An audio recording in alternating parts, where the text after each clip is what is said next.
Hey everybody, I think we are live, so we're going to go ahead and get started here.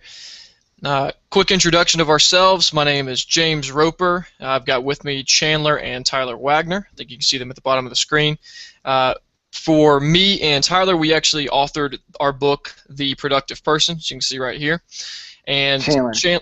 excuse me, me and Chandler, yeah, and Chandler actually has a copy of that book. He has a copy of his other book. I got books on books. So this is Tyler's book right here. His book, Conference Crushing. This is one my brother and I put out called Breaking Out of a Broken System. And this is my personal book called The Productive Person, like James was just talking about. Cool, and that's Tyler. Hey Tyler. Hey everybody, yeah. So as Chandler said, the one with the best cover image, that was mine, Conference Crushing. And then yeah, you got it, James. Cool. All right, cool. So just want to run over a little bit about what we're going to be covering today. The majority of what we're going to be talking about is exactly how we launched these 3 best-selling books in a matter of 3 months or less, and they all came from zero idea to a book on Kindle and actually becoming a bestseller. And so we're going to teach you all that stuff today. We're going to show you exactly what we did. This is a very kind of like a fire hose. It's what we're going to kind of throw at you here. So take notes. Try to keep up with it. We are going to have these posted, so we'll give you a link later once the Hangout is actually posted live, so you can go back and review it a little bit later if you'd like to. But do take notes. We're going to break it down into 6 different phases, and in those different phases we're going to cover these major topics. We're going to show you how to finally write your book that you've been thinking about writing and actually market it so it sells. Another thing we're going to talk about is pain-free publishing on Kindle, how to become a bestseller, and how to have our book launch blueprint that people have actually paid us over $13,000 just to help them with their one book. They've paid us for that blueprint.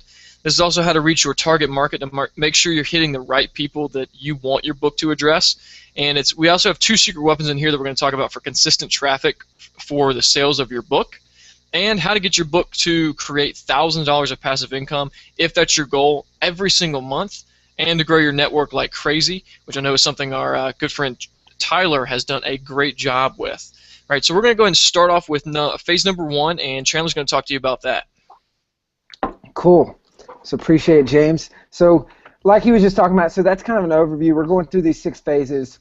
But the first things first, it all starts with finding a book idea and really just getting clear on why you're writing the book and why you're writing your book. And this is something that a lot of people struggle with, or they just don't even do it at all.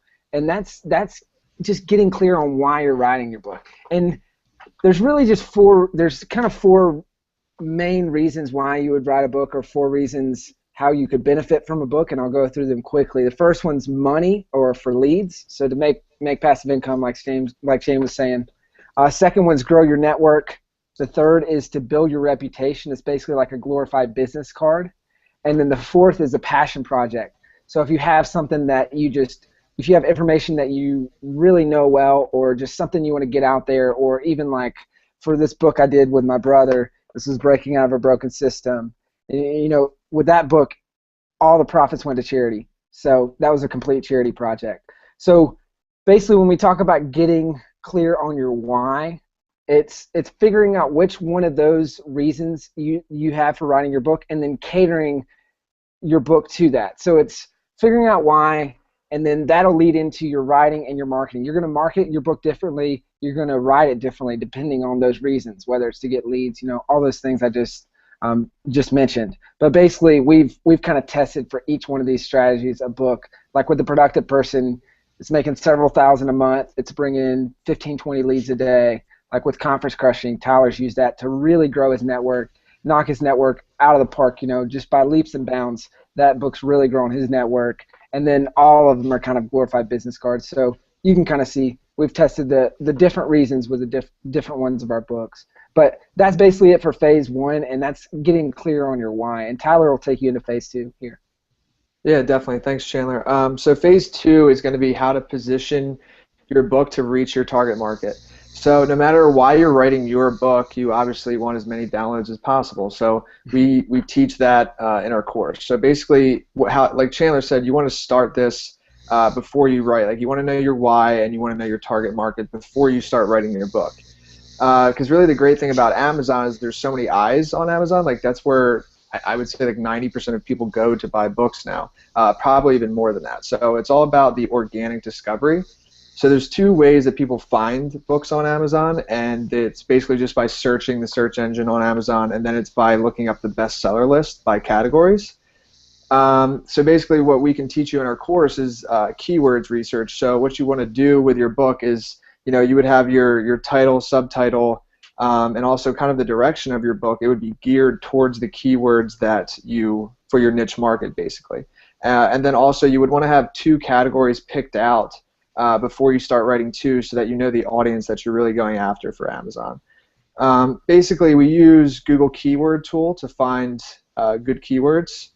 So, basically you can use that, and then you can see how many people a month are searching for these things on Amazon and Google. So basically what you would want to do is pick a category where there's a low enough competition to reach the top of it. And the Productive Person did really great with this. So Chandler, I just wanted you to explain real quick that example of the productivity versus the time management. Yeah, so when we're talking about keywords before we kind of move into picking a category here. And so with your keywords, like Tyler was saying, think about the last time you tried to find a book. You probably just typed in a few keywords into the search bar, and boom, up comes the first page. And so what you really want to find, so like with a Productive Person, you want to find those keywords, like Tyler was just saying, that not only are being searched, but that you can get high, you can get high up in. So when you search productivity in Amazon, our book, The Productive Person, comes up as number 2. But when you search time management, we don't even rank. And we kind of knew that going in. Is like, so time management, because of David Allen's Getting Things Done, that's much more competitive, and there's a lot of people fighting for that keyword. So there's no chance we were going to rank. So there's no purpose in even trying to rank for that keyword. So we really, it's called The Productive Person because we were going for productivity. And the first line in the book, you can see like in the subtitle is a how-to guidebook with productivity hacks. So we have like productivity, we have productivity hacks, all kinds of things. But we'll get into that a little bit more later. But that's kind of just a basic example of what Tyler was talking about with the keywords. Cool. Okay, so yeah, now we'll dive a little bit deeper into the categories.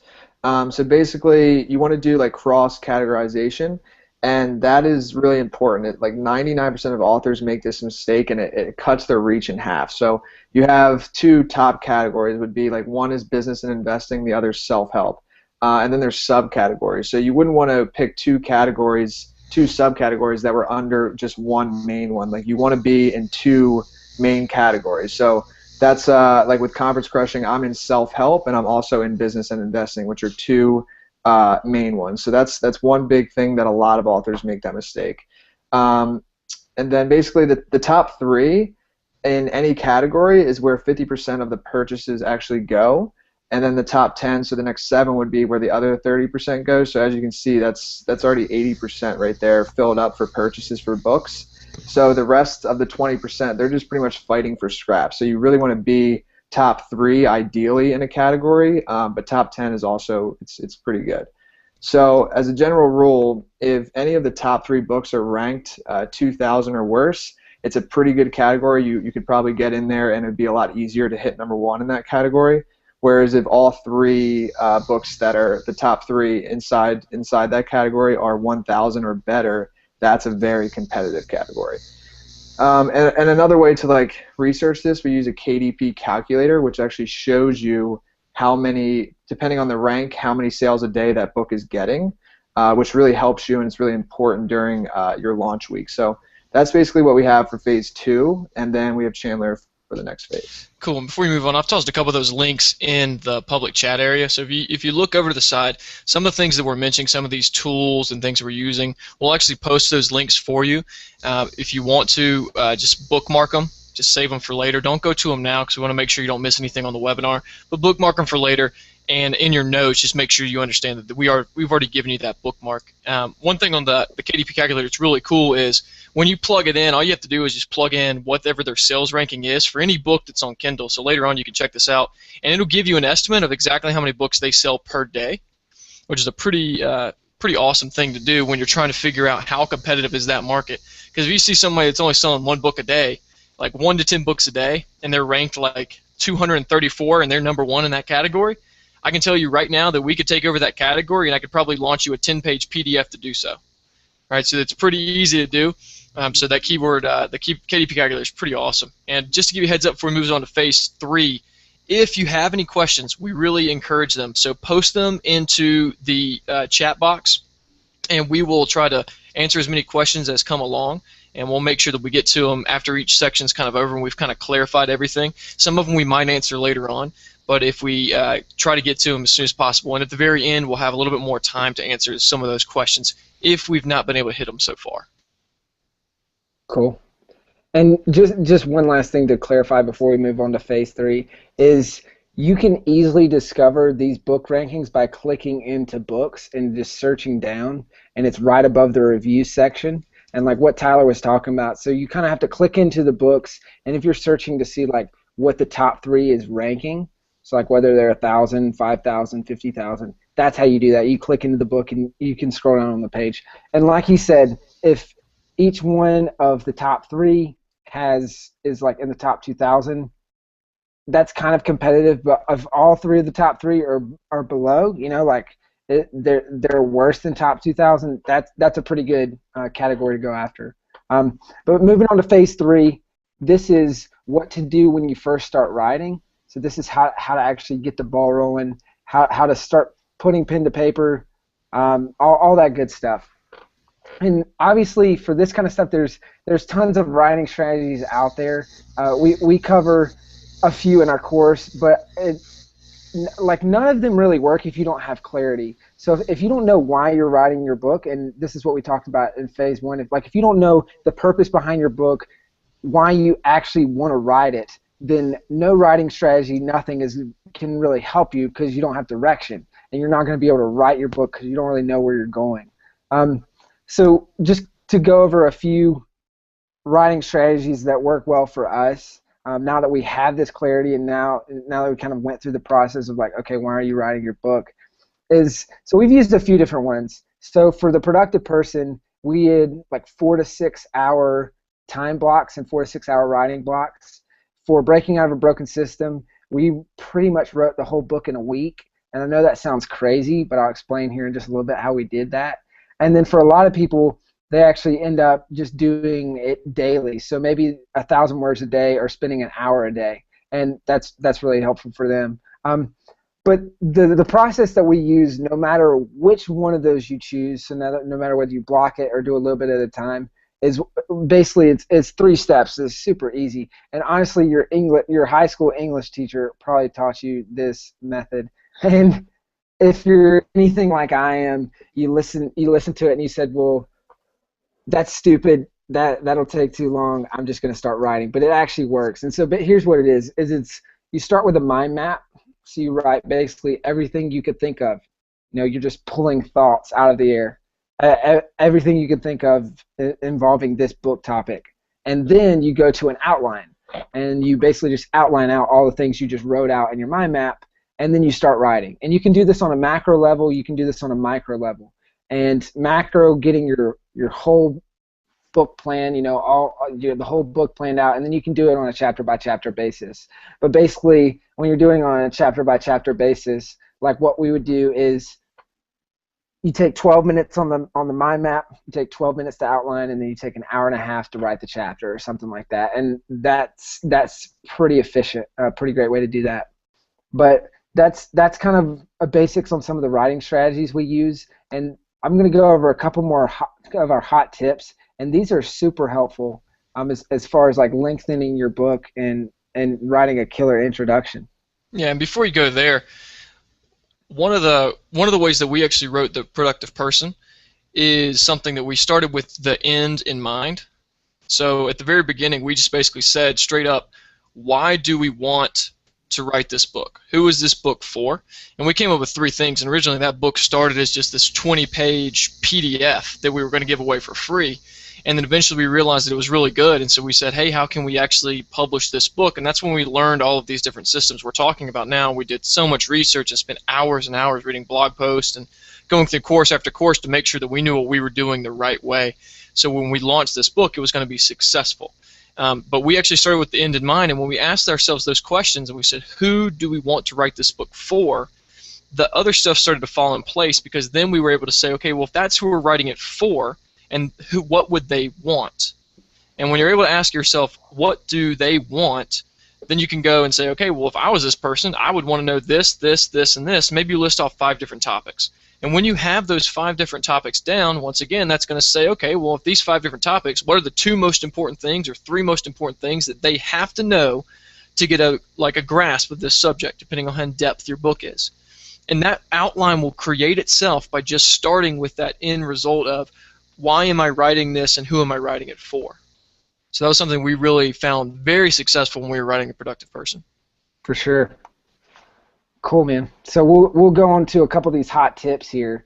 And like I said, this first one, so it's basically to write your introduction like a sales letter. And I'm going to go through, so we have an 8-step method for writing this introduction. And just doing this alone helped people actually read our book, help people give us better reviews, and help people really enjoy the content. Because, so when you think about it, you go into Amazon and you click look inside on a book, and you check out the introduction, the first pages that Amazon allows you to see. And when you start reading that, that's kind of, it gives you an idea for the book. But if you do it right and you make it like a sales letter in a sense, then people are going to read that and want to read more. So I'll break it down here, and then we can go a little bit more. So step 1 is identify the problem. Step 2, provide the solution. Step 3, you're going to reassert your credibility. Step 4, you're going to show them the benefits. Step 5, give them proof. Step 6, make a promise on what they're going to learn from the book. Like the bigger the better as far as the promise goes. Step 7, you're going to warn them against waiting. So warn them against waiting to read your book. And then step 8, you're going to prompt them to read, which that's basically just like your standard call to action. And so as you can see from doing this process, they're going to read through this introduction and actually be excited to read your book, because you've just told them everything they're going to learn, why they need to learn it, and why they can't wait. And so they're just going to be so pumped up to start reading your book, as opposed to just reading a really boring introduction and not really wanting to keep going. Another thing that we use that added probably, I think, what was it, James? I added like 5 pages to our book. Just probably about 5 pages or so. Yeah. So this really helped is, so you add an intro and an outro basically to every chapter. And what that means is, so in the intro, it's just telling them, hey, here's exactly what I'm going to teach you in this chapter. And then the outro is, here's what I just taught you in this chapter, and here's what I'm going to teach you in the next chapter. Because, like, as an author, chapter divides are kind of one of our biggest enemies, right? It's like they get to the readers tell themselves, like, oh, I'll just read to this chapter and then I'll stop. So as far as us actually wanting the reader to get through our book, chapters suck because they're dividers.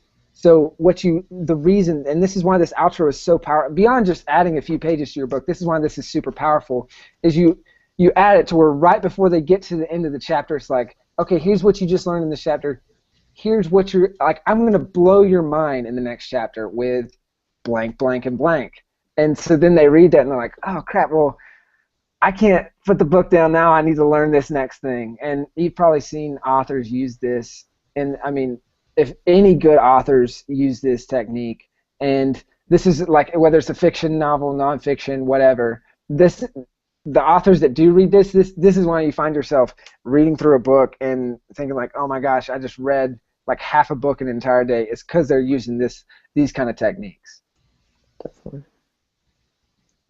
Yeah, and going off that, I mean, I've had it happen to me before. Whenever you're going to bed at night, and you're like, all right, I'll just read one chapter of this novel, and you pick it up and you get through it, and it's just like, you get to the very end, and all of a sudden it's this cliffhanger, and you read one more chapter, and that it's like a roller coaster that takes you on each chapter. At the very end of it, you just want to read more, and it's 2 a.m. and you've already read 3 chapters when apparently you wanted to start at 11 o'clock reading just one, and I mean you finish a whole book or something. I mean, it just keeps you wanting to read and read and read, and that's what you want out of somebody that's reading your book. So these intros and outros are so cool.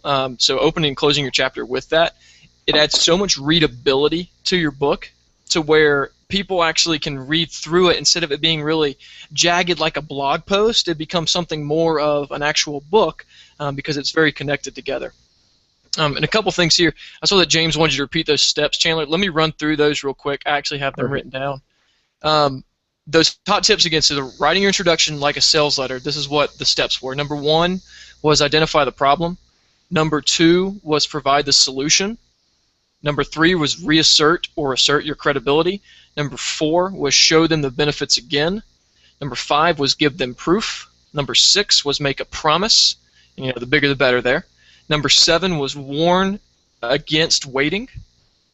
And number 8 was prompt them to read. And this is kind of like that call to action like we talk about in copywriting. It's something that makes them want to take action.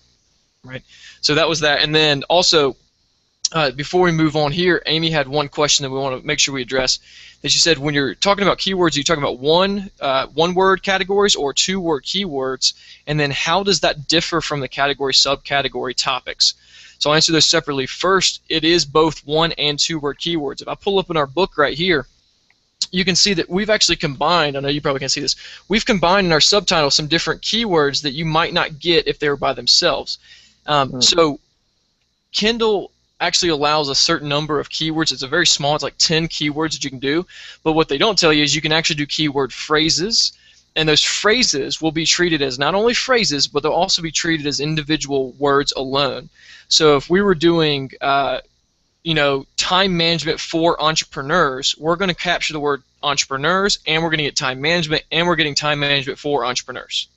Okay, so we're going to get that whole keyword phrase. You can really hack it up if you really. You can actually expand that phrase out a lot if you really want to do that. I don't think Kindle really has much restriction on that. I'm not saying it's going to all work, but there is no restrictions. You just have to separate them by commas when you're inserting them into your dashboard. So it's not that big of a deal. The other thing with the category and subcategories, picture these as folders on your desktop. So these are folders in like that browser window where you click on one major category and then you're looking for it and it opens up and there's more folders underneath that category and you open that up and then there's files. That's what Kindle, those categories are about in the subcategories. So there's those overarching categories that would say like business, personal life, like that kind of stuff, and then you inside of that it would say time management, it'd say stress management, it would say all those different categories underneath it. So you actually pick two major broad categories, and then underneath them it'll ask you to pick another subcategory. So you want to have two subcategories in two separate broad categories, right? So you're going to get all, it's kind of, you're getting four things there, because you can rank in overall for the broad, or you can just rank in your particular subcategory, which is really what you want to rank in, because that's how you easily capture a certain one. Now some are more powerful than others. Like once we ranked in time management, we moved really far up on business life itself, because time management is such a huge category. That's just kind of using our particular book.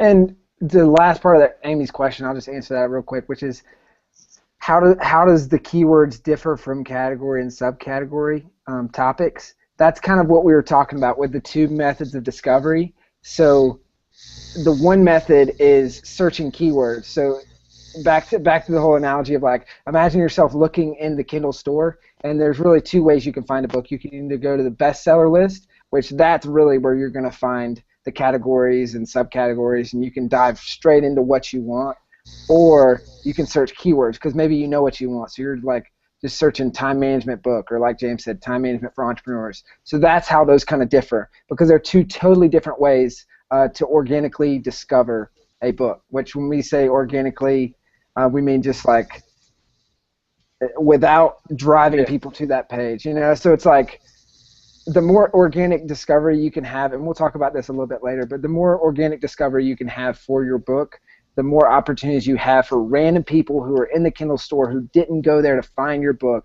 You'll have more opportunities for them to find it, because it's kind of like they'll stumble upon it with these just different ways that we were just talking about. Yeah, totally. So to move on, the next phase we're going to talk about is getting your book Kindle ready, and then actually the editing process itself. And these kind of go hand in hand. I'll fly through this first part because it's kind of explained by Kindle on their website when you go there. But you have to format your book for Kindle, and they have a certain requirement for that. So when you're actually writing a book, go ahead and look at that ahead of time, because I know that we had a ton of graphic design and stuff done for our online Kindle book, when really Kindle readers don't want that. Kindle readers want text. Like, so our print book looks a lot better than our Kindle book does. We try to make them look as similar as possible, but really, when you're a Kindle reader, you're wanting to sit out in the sunlight and read your text. You're not going to want to look at graphic images and pictures and all that other kind of stuff. If you wanted that, that's why you would buy the hard copy book. So they are kind of two separate entities there, and so we definitely try to treat them as such. So formatting for Kindle, the other thing that you need to do is create a winning book cover design. Okay, so the book cover design itself is, picture it as this. Like when you're on, say, something on like Facebook, and you look over to the side, what makes you want to click an ad that's on the side? It's generally the image, right? So generally the image just catches your attention, and then they have those headlines in the subcopy, and that's going to make you say, I need this, and you click their button, and that's an advertisement. Your book is the same way on Kindle. When they're looking through it, they're searching for time management or productivity for our book, and they see hundreds and thousands of books that are on that exact topic. Why would they choose ours? The first thing that makes us choose ours is our book cover. And I'll switch to Chandler. Chandler, hold up all of our book covers real quick. Cool. You got this one. Got this one. So if you'll notice something, a lot of these graphics are a little similar. They all have a similar style to them.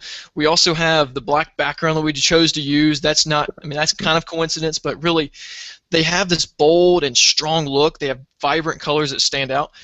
And a little secret is we actually use the same designer for all of our book covers. Okay, so we found one person that we loved working with, and we chose her, and she's created all of our book covers, and it's created a winning book cover for us because it stands out and pops. To find designers like that, you can do a couple different things like outsourcing on Elance. You can look on Odesk or Fiverr.com. You can get someone to give you a book cover for $5. And for $10 or $15, they'll give you a couple different iterations of it, so you can choose which one you want. So, I mean, getting this thing started is not a lot. Another really great website is 99designs.com, and this is like where you can actually get book cover designs. These are people that compete to be on this website. They submit applications that this is my book covers, and this is how good I am, and then they pick designers to be on this website. So it's a really cool process, and they're very cheap, and you can actually get those. And we'll throw those up in the chat link for you so you can kind of have those if you've never used anything like that. The process can be a little tedious, but you know, it's something that's needed to do if you're not a graphic artist, which we are not. Okay, so the other thing to get your Kindle Ready book is to create these non-content pages, which is something we didn't do at first because we just didn't even think about it really. We said, well, it's not a print book. Why would we want these? So the non-content pages, we call them, is like the table of contents, the dedication, the acknowledgement, copyright pages.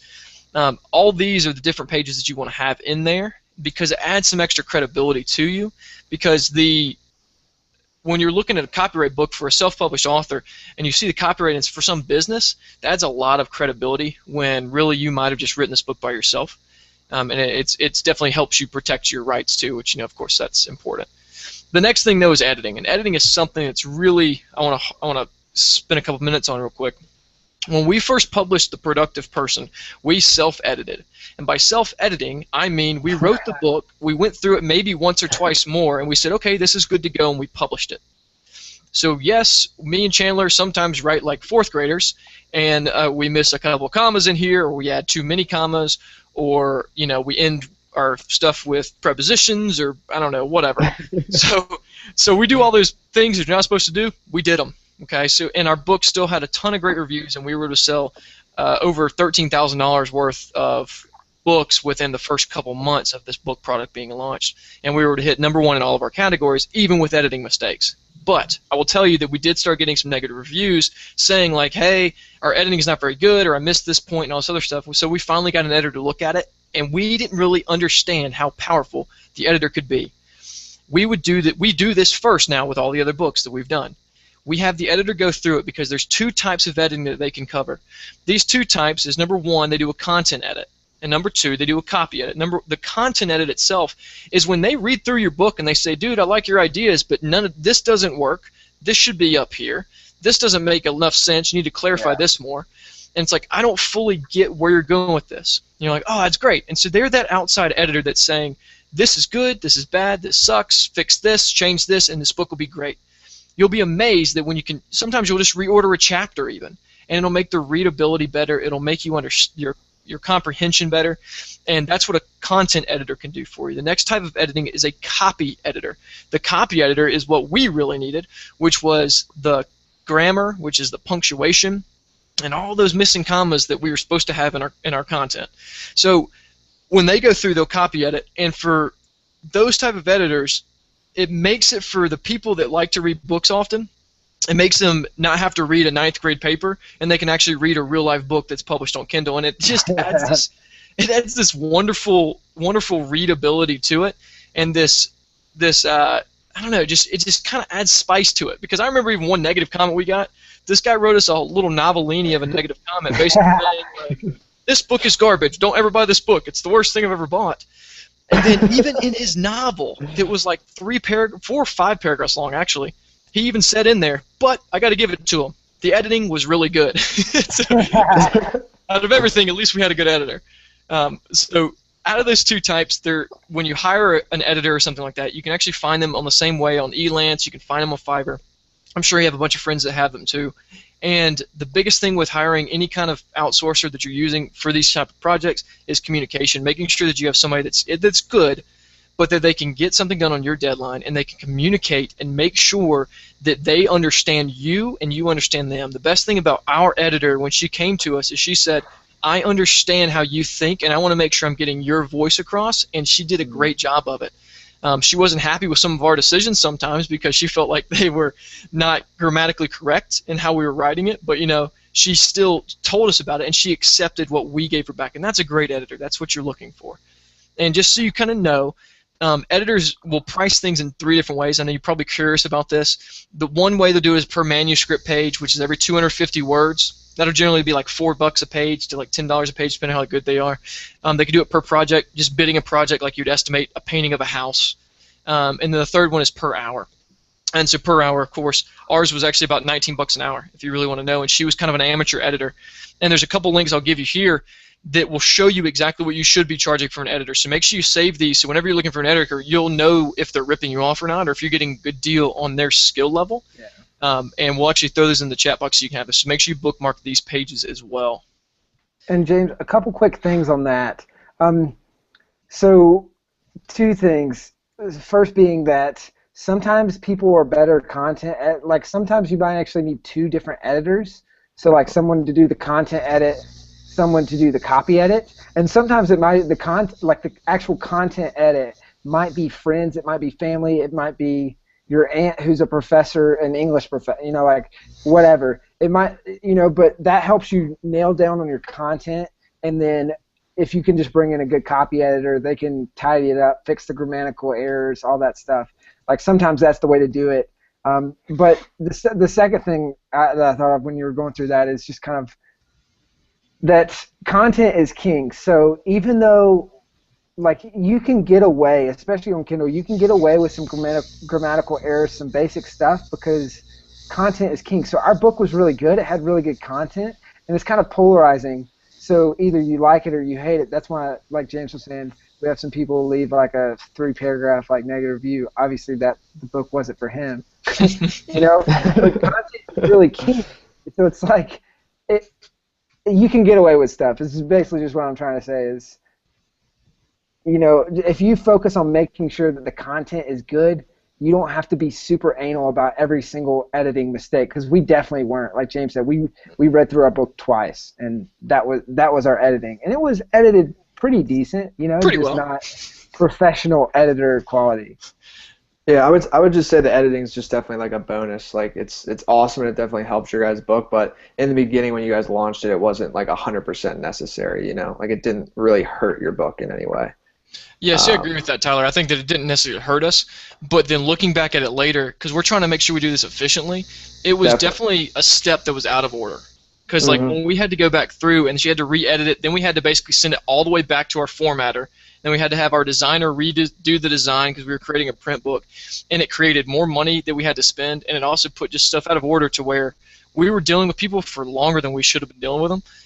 So it didn't hurt the launch itself, because people aren't going to kill you for a couple of grammatical errors as long as your book's not complete crap, because the content is the most important thing. But it definitely hurt us in the fact that it cost us more money and time. Definitely, and that's why I got mine edited before the launch. Yes, you did. Mine was also like kindergarten level though, so it's a little bit. All right, were you done, James, or were you? So we're going to talk about the next step, which is Phase 5. Cool. So phase 5 is we call it pain-free publishing. So basically, what a lot of people don't realize is all you actually need is an Amazon account to upload or create a Kindle book because there's self-publishing now. So basically, that's all you need to do at first is just create your Amazon account. And then the next thing that you would do is upload your book and then create an Author Central account. Then you would go in to your Author Central account and then claim your book there. And basically, why you want to create this Author Central account is because it gives you as an author a lot more options and possibilities to do the description for your book. Also, it's a great place because assuming that you're going to do more than one book, just because once you do this process, then it's actually a lot easier than you think. Then it's just a nice base or foundation to have all your books at. And basically, all your books can be linked back to that author page. So like yeah, when you have exactly, an author central, like all of them are linked together. So then you kind of create this. It's like a little ecosystem within Amazon where someone can go to your author page and they'll say, "Oh, got this book, cool. I'm going to buy this one." That's when you can really start making more money because you've got all those books tied back to that Author Central account. Yeah, definitely. And just to go off that, like you'll notice on Amazon, if somebody does have an Author Central account, their actual like name next to their book author, it'll be like a hyperlink. So if you were to click that, then it would take you to their author page where all their books are. So the more books you get, obviously, it's just the more important or the more you would want to have this page. So basically, then the third part of this is creating a book page that converts. So one thing that we really go by is people browse your page for 15 seconds and leave, or people stay on your page for a minute and a half and buy. And there's definitely ways that we found to keep them on your page for that minute and a half or 2 minutes, whatever it may be. The first thing is something that James just covered is the cover image, the book cover. It's honestly so important. The way that I like to relate it is it's like the principles in copy is just, the headline is to get them to read the next thing. So the cover image is to get them to like scroll down to the next page. So if you don't have a good cover, we've all three seen some covers where we're just like, even if that book was good, it just doesn't even matter because the cover's so bad. Like, so the cover is just, that's the first part of that. And then the second would be once you get into the Author Central account, then you can write your book description. And you want your book description to have the keywords in there. You want it to be like a sales copy, pretty much describing what your book's about.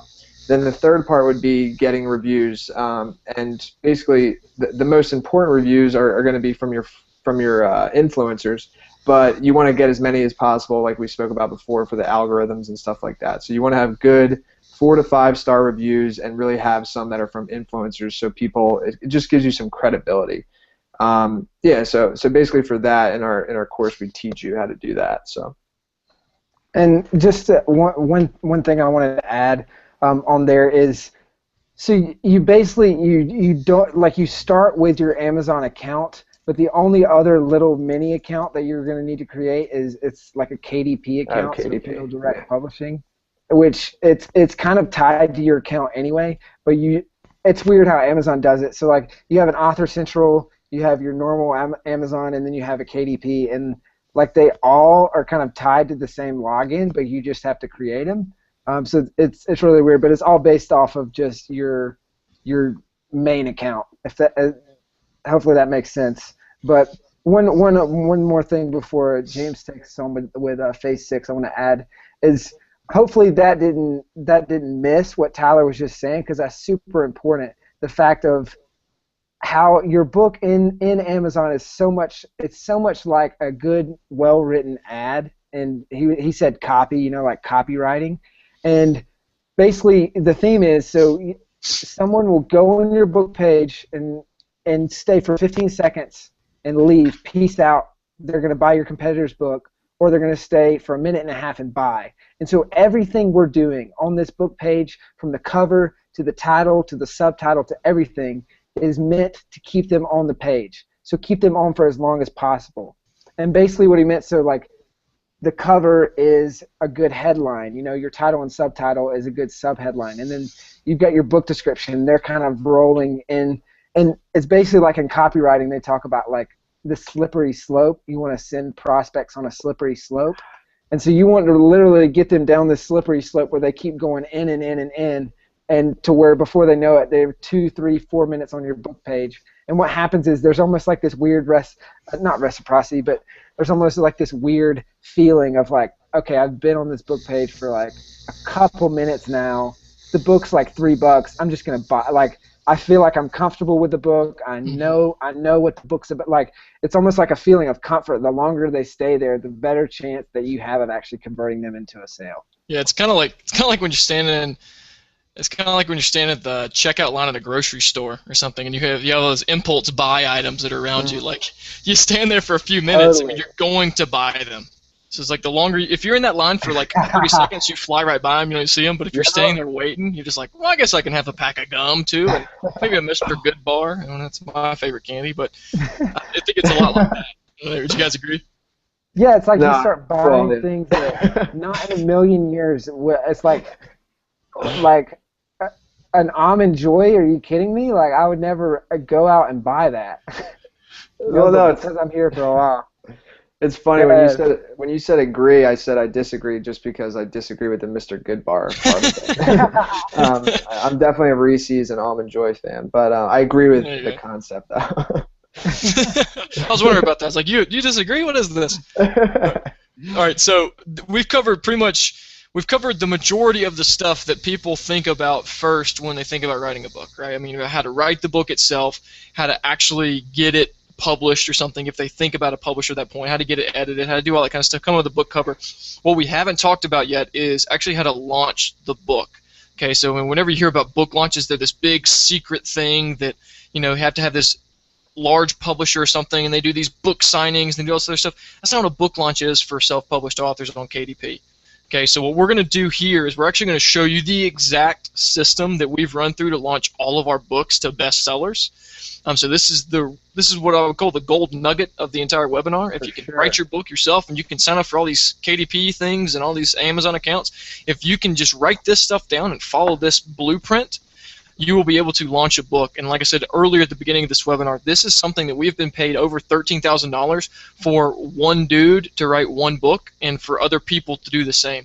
So this is a very, very beautiful golden nugget we're about to bestow upon you.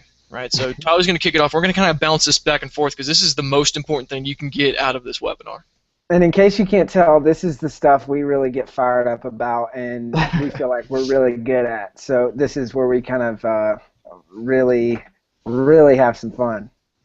Yeah, definitely. So just to start it off, basically like we talked about before, the way Amazon's algorithm works is reviews are very important. So one story that I kind of have with Conference Crushing is I was able to actually get, I think I'm 4.9 rated now, but I was 5 stars for a while. I was able to get 100 reviews in about 3 to 4 weeks, and it was because I stayed up one night really late and I did about 200 personal videos, like 2 minutes each. And you don't have to do that. I'm just a little crazy. So I did that, and I sent them through emails, and my conversion was not very high. I got maybe 5 to 7 reviews. So maybe I have a lot of bad friends or something. I'm not sure. But then I actually did the same thing, and I just did Facebook personal messages. Then literally the next day I had 40 to 50 more reviews, and that's when my book really just shot up the charts too. So it was getting all these downloads, plus in a day's time it gets 40 to 50 reviews. It was just huge. So that's one big thing, is really reaching out to your network and getting those reviews. And tell them the trick you use. I really like Tyler's really, really, really good at this. And tell them the trick you use to get people off the fence with leaving your review. Yeah, definitely. So yeah, I actually forgot about that. So when I first did my reach outs, it was basically just asking for a review. And a lot of the objections that I got, even from friends, and it's because maybe I do have good friends now that I'm thinking about it. So they would respond to me and be like, hey, we're a little busy. We really want to leave a good review for you. And so I kept getting that, and then people forget just because this is not their top priority in the day or the week to just leave me a review.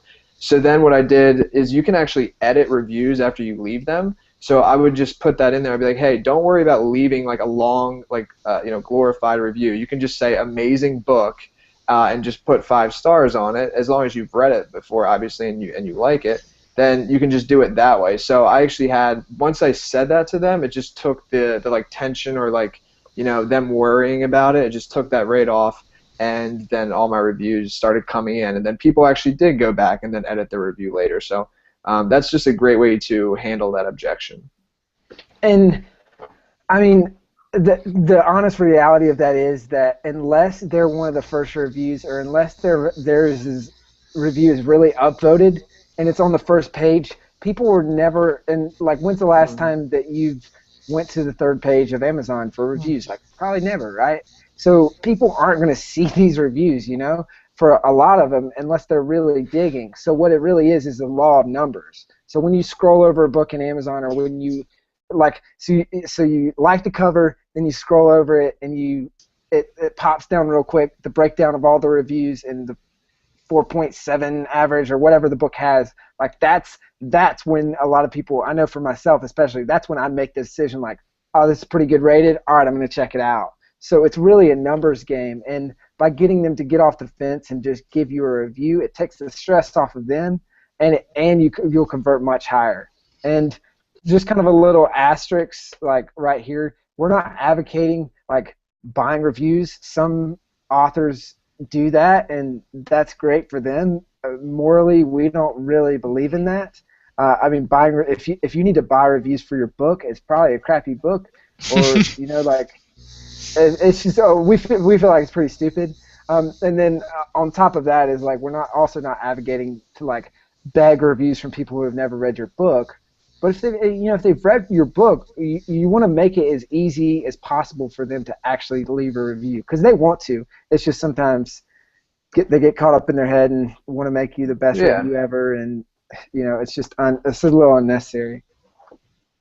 Yeah, definitely. And I think that it's one of the things that we've done too is you've got to get, when your book is first put on Kindle, it's going to be up there.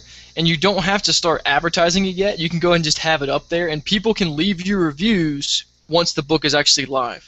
Okay, so it's okay for it to be live. So what we actually did, the very first book we ever launched, is we sent out people, like a couple people got the copy. I think we sent out to 20 people the night before, and we were like, hey, I was like, hey, dude, we're launching tomorrow, and we're about to do this big free promo, and we really need reviews. Can you please do this? And our friends are solid, and so they read our book, and they left us a review that actually had details from the book. And those are actually some of the reviews that are still top 10 on all of our reviews, are the books, the ones that they first left the night before our book was really kind of like publicized. Right? So it doesn't have to be this crazy thing, as long as that you can get somebody out there. But these are people that actually do read your book. We do want to stress that, like, don't go buy reviews. That sucks. Like, write a better book next time. These are people that actually like your stuff. There's a lot of people out there that want to write your review. You just have to make sure you eliminate all those barriers so they can actually do it.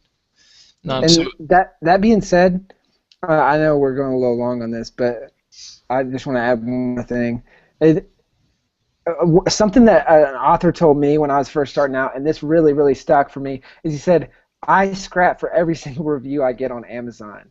And this is the one place where I am completely shameless to ask. Yep. So I will ask for a review, no problem. So when you get praise from people about your book, whether it's a Facebook message, an email, whatever, make it easy for them. You know, reply with a link to your book, and just say, hey, thanks so much for the kind words. Like, you mind just throwing that in a review? That would mean the world to me. And people will oblige to that favor for sure, especially if they took the time to reach out to you and tell you they liked your book. Yeah, absolutely. And as we're kind of wrapping this stuff up, because this is the last phase, if you do have any questions, go ahead and post them in there, and we'll make sure we get to them at the very end. The next thing that we're going to go through is kind of the launch itself on Kindle. So once you sign up for the KDP Select promotion, so KDP Select only basically does this. A lot of like legal stuff you'd have to read if you really cared, but all it says is you give them digital rights to your book for 90 days. So that means you can't sell it anywhere else. No Barnes & Noble, no iTunes Store. You can't sell it on your own website. You can give the book away for free. Like if you had a PDF you want to send to your friends, that's not a problem, but you can't sell it anywhere else. But I can tell you that Amazon is the #1 retailer, online retailer in the entire world, and they're the #1 book distributor in the entire world. And when you're on KDP Select, they will push your book harder. You also get this thing called Borrow, to where anybody that has Amazon Prime can borrow your book for free, and you actually get money from those borrows. It says it's free for them, but you actually get a certain chunk of the big pot at the very end of it, because they pull all the borrows together, and however many borrows they have, they put in this big old pot. Whatever your percentage is what you get paid for it. and generally it's pretty close to what you would get paid if they actually bought your book in the first place. So it adds an extra level of people to get. Sometimes it is more, yeah, depending on what your book is. So you're going to sign up for KDP Select, and then you're going to only do it on Amazon. But it's okay. I know that maybe you want to do it to iTunes, or maybe you want to do it Barnes & Noble, but we kind of think of this as like a rifle effect. It's like if you're trying to shoot something from a distance and you're trying to shoot that game down, if you use a shotgun, you're just going to be spreading it everywhere, and you're not really going to get that one singular focus that's in there, okay? Because when we singular focus on Amazon and it becomes our big game, we're going to rise in the rankings because every single purchase of our book goes to one single store. And when you have some over here and some over here and some over here like shotgun, it's not going to let you rise anywhere. You're going to be mediocre or lower in all of them. Okay, so we really want to use that rifle effect. So don't worry about only giving exclusive rights to Amazon. I promise it'll pay off for you in the long run.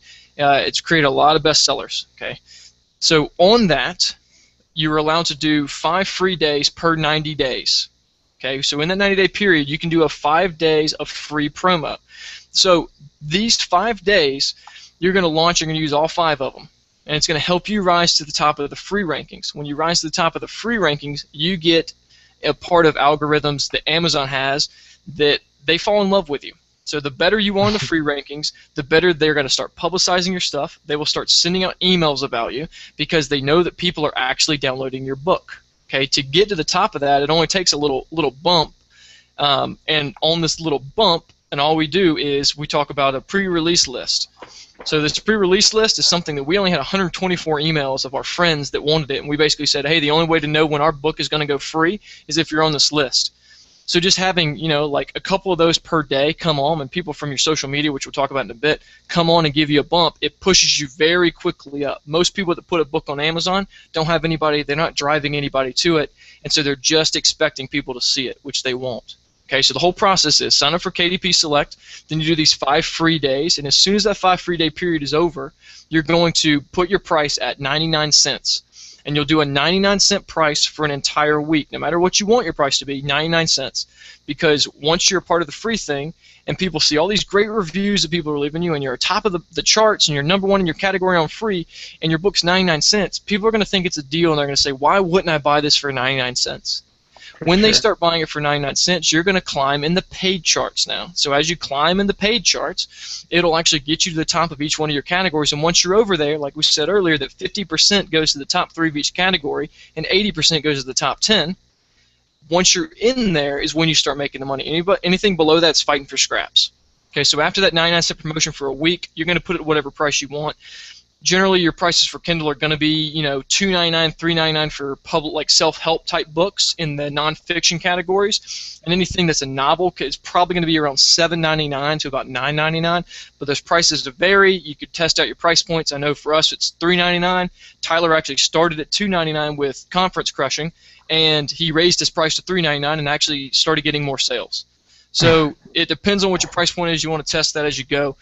But that is the actual launch strategy you'll use for the Kindle Select program, right? So the next thing we're going to talk about, though, is how to get that bump, and Chandler's really going to talk about how we did that and how you can do it too. Cool. And one thing I wanted to add to that is, so one thing that a lot of people get confused about is that in Kindle, the paid and the free charts are mutually exclusive, so they have no relation to each other. So what you really want to take advantage of, and the reason we do this free launch, is you can drive a lot of traffic. You can use free ebook sites. You can use Facebook groups that are all about free ebooks, all that stuff. You can drive traffic up, and what happens is, so you have a 3-hour time window when you switch over from free to paid, and that's when you can stay in the top of the charts for free, but your book will actually be paid when they click in, and it's like they'll click into your book and they'll realize, oh, it's paid. But that's when, because you're priced at 99 cents, they're like, oh, it's 99 cents. That's pretty much free. Boom, I'll just buy it. And so that's what you really want to make sure of there, is that you make it 99 cents, but you want to make sure that that 3-hour time period is during a time when you actually want people to buy your book, and when people are buying your book. So in America, that's usually like, I think it's 3 p.m. Pacific, because that would be 6 p.m. Eastern or something like that. So a time when people are actually buying books, because if you just leave it up to Kindle and you let that free promo run out automatically, then it'll end up like, I think it's like 3 in the morning on the East Coast, which not many people are buying books at 3 in the morning, so your promo is not going to be super effective there. But moving on, and these are the last couple kind of hacks and things that we used for our actual launch blueprint, and then we'll wrap it up. I know we're going a couple minutes long here, but this is good stuff. So if you're leaving right now, you're crazy. But I'll wrap up with these last couple things, and this is point number 5 under our blueprint, which is we use like social media ninja tricks, like kind of hacks, and basically all it is a little sneaky marketing using Facebook's algorithms. And so what we did and the way we used it is, so we actually had a few different covers that we were thinking about using. So we would put up all 3 covers and say, hey, come here, vote for your favorite cover by liking the picture, and especially to you design folks, like, we need your input. And so then the design people are like, oh, finally, someone's hearing my voice. Like, just typing their heart out, and we're getting all kinds of great feedback for free. People are liking the pictures, like, we're just blowing up. And what ends up happening, and this was kind of, we wanted to sneakily market, like, we wanted to not be generic and boring and like, hey, I've got a book coming out in 2 weeks. You should know about it and be ready. Mark your calendars. Like, who cares? Like, no one cares. Like, everyone does it that way. But when you're saying, hey, vote on my covers, that sounds fun. It sounds like I'm actually going to be involved. And so it did kind of 2 things. Now they're involved in the process. So these people were the first people to share our book on Facebook, to tell people to buy it, to leave a review, because they felt like they were involved in the process. But then also it kind of messed with Facebook's algorithms in the sense that because they were engaged with our post, everything we posted during launch week and after launch, whatever, is at the top of their newsfeed because they've been liking our pictures, they've been commenting, everything. So because of Facebook's algorithms, that kind of bumped it up there. So it was twofold, the results. And one little trick, Tyler wanted to make sure I covered this on here. You really like this. I love it. It's pretty clever. But so one little trick some people don't know with Facebook is it's kind of common sense, but you just don't think about it. It's like, so when you comment on a picture, it brings it back in people's news feeds. So what we would do with stuff like this too is we would wait a few hours, or we might engage for a while, but then we'll leave one question unanswered or whatever, and then the next day or during peak time we would comment in there, and boom, it's back into, like, it'll say, Chandler Bolt commented on this picture, whatever, boom, it's back into Facebook algorithms. People are seeing it again, and then people are liking it, more people are commenting. So it's kind of a little trick you can use to, like, drive engagement back into your post without just being a Facebook whore and posting, like, every hour something different. Yeah, it's just like a little trick that it's less intrusive, and people don't notice it, but you definitely will notice it because you'll notice people liking your stuff, and it'll be in front of more people. Yeah, and think about if it's you looking at a Facebook post. Don't you normally see a Facebook post, and if it's a kind of one of those, maybe it's a thought-provoking post somebody threw up there, and you see 7 comments, that's always the one you click on because you want to see what other people had to say on that particular post. It's the same exact thing for this book cover. It's like if we throw up a book cover and then it kind of runs out, eventually people are going to get back to that, and they're going to start checking it out more and more. For sure. Cool. And so we're on to the last part of this Kindle marketing strategy, and then we'll wrap up. And once again, feel free to throw in questions. I know there will be a little bit of a delay, so we'll have some Q&A at the end. So feel free to go ahead and throw in questions. But the last point, and this is number 6 on our Kindle marketing blueprint, is basically the system we used for lead capture. So what you may or may not know is that when people buy your book on Kindle, you don't get their email. So you have no way to communicate with them after they buy your book. And so the way a lot of people try to get people's emails is through checklists, through PDFs, through all that stuff. We started there. We tested it. It kind of sucks when you do it that way because if you think about it, I'm coming in to get a Kindle book, or I'm reading a Kindle book, and you say, hey, I've got a free checklist and a free PDF and all this. It's like, no, I don't want another PDF and check. Like, I'm already reading a book. I already barely have time to read this book. Like, why would I want that? And so we tested that. That doesn't work great, but we did find some other things. So there's two things that work really well with lead capture, and that's video summaries and audiobooks. And if you think about it, it's a different medium. People are happy to consume content in that way. They just don't want other PDFs. So we tested it around, and another thing we found is put it throughout your book, but definitely put the call to action in the very first page of your book.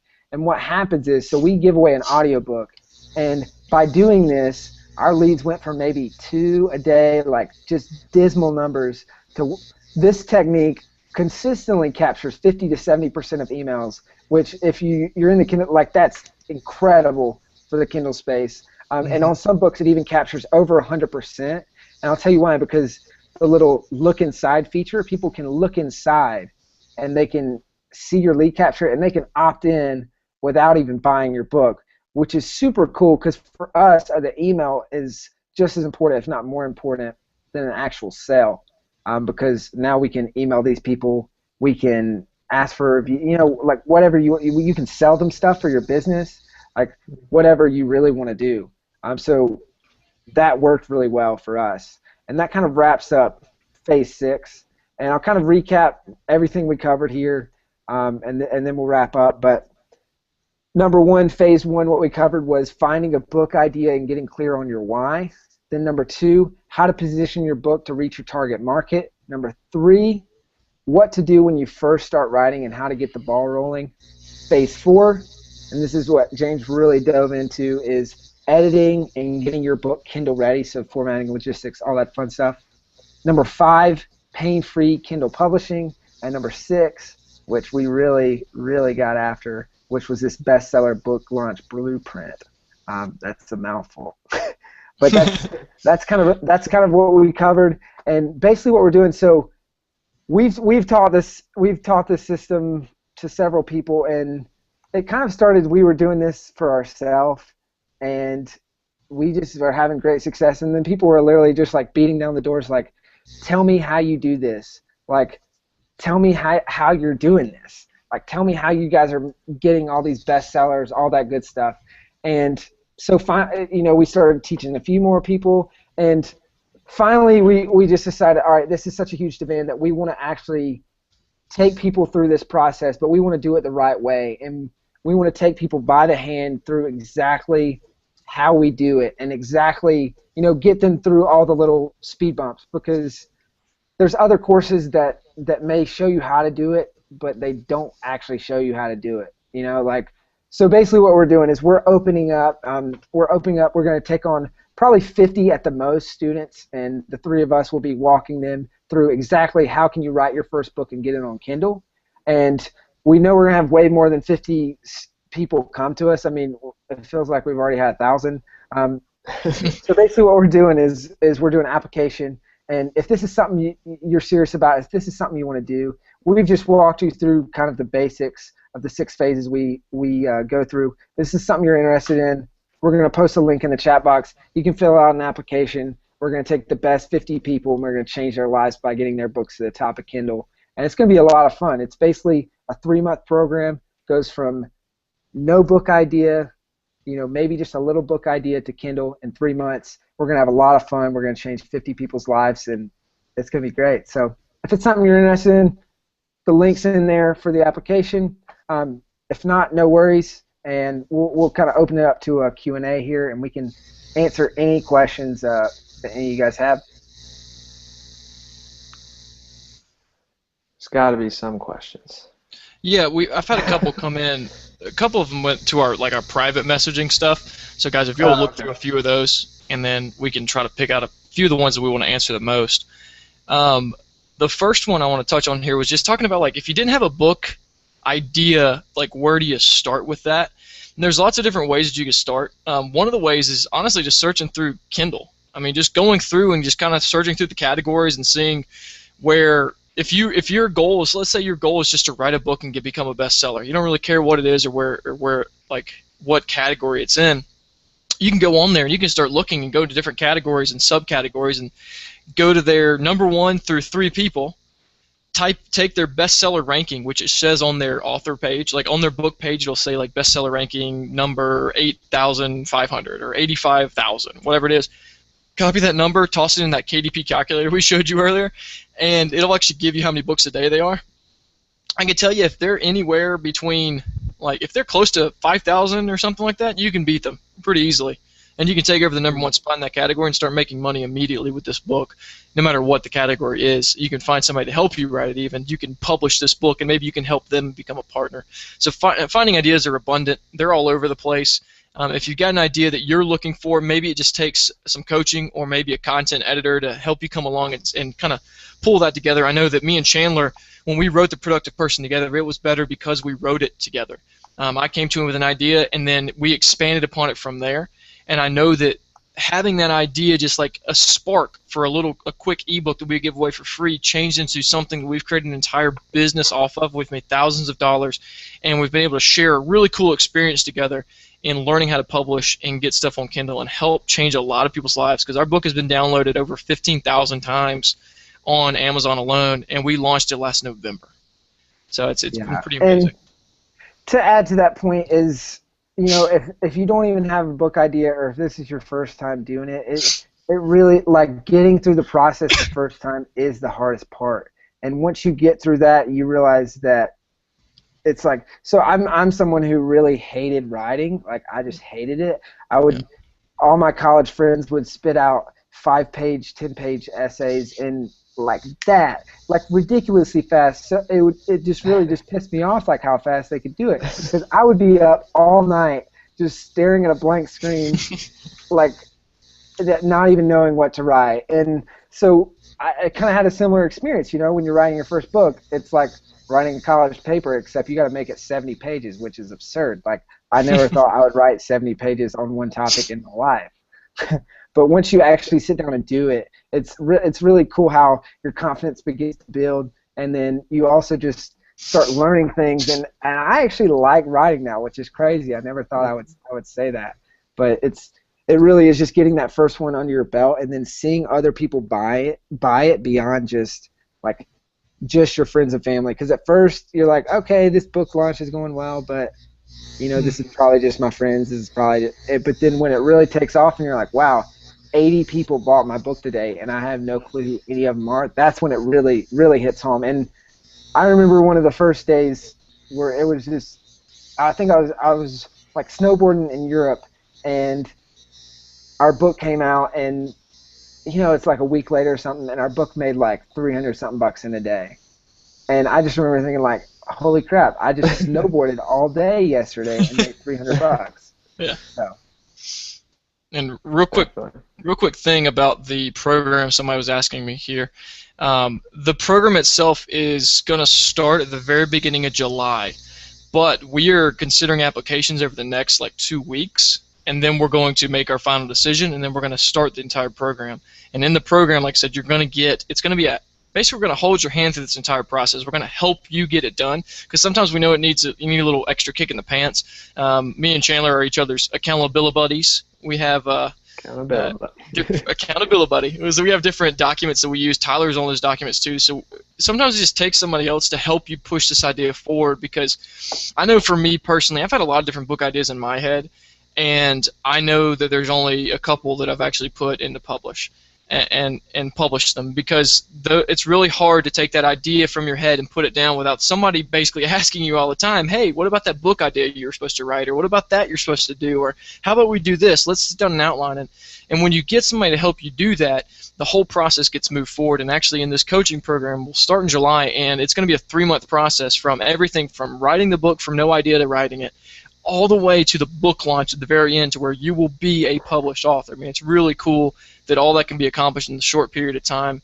I know for Chandler and I, our first book, we actually wrote it and published it in about 4 to 5 weeks, and then we did some extra stuff on the back end. But really, it was a little over a month is how long it took us. So we've been able to do this very quickly, and that book's a bestseller. So imagine what you can actually do in 3 months. Definitely. Cool, guys. Well, thanks to everyone for all your questions. I know we weren't able to get to all of them, but we're running 16 minutes over, so just glad you guys stuck around. Hopefully hopefully this was super helpful. And as always, if you have any questions, feel free to reach out to us at any point in the future. Yeah, definitely. Thank you. Cool. All right, thanks everybody.